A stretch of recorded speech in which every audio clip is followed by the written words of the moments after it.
আমি যুবক ভাই তোমাদেরকে অনুরোধ করছি, মুসলমানের নওজোয়ান প্রিয় ভাই আমার, প্রিয় সন্তান আমার, যদি তোমার বাবা মাও তোমার খবর না রাখে, ধরে নাও তারা তোমারে ভুলে গেছে, কিন্তু আল্লাহ তোমারে ছাড়বে না বাপ। নারী দেখো না, নারী দেখো না বাপ, অশ্লীল ছবি দেখো না, মোবাইলের উলঙ্গ দৃশ্য দেখো না আব্বা, তুমি বরবাদ হয়ে যাবা, তোমার দুনিয়াও শেষ হয়ে যাবে, তোমার আখিরাতও শেষ হয়ে যাবে। কোরআন শরীফের আয়াত সূরা নূরের মধ্যে আছে, আল্লাহ বলছে যারা মুসলিম জনসমাজে অশ্লীলতা ছড়িয়ে দেয়, জিনা ব্যভিচার ছড়িয়ে দেয়, নারী পুরুষ ছেলে মেয়ের অবাধ বেহায়াপনা ছড়িয়ে দেয়, খোদার কসম আল্লাহ বলছে আমি ওয়াদা দিলাম তাদেরকে আমি কঠিন আযাব দেব, ফিদ দুনিয়া ওয়াল আখিরা, দুনিয়াতেও আখিরাত।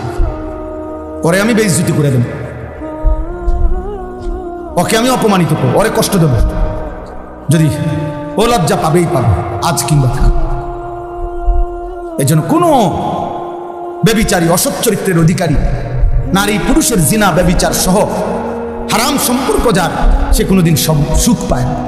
তুমি খবর লাগাও, খবর লাগাও, কোন বিবাহ বহির্ভূত প্রেমের সম্পর্ক শেষ পর্যন্ত সুখকর হয় না।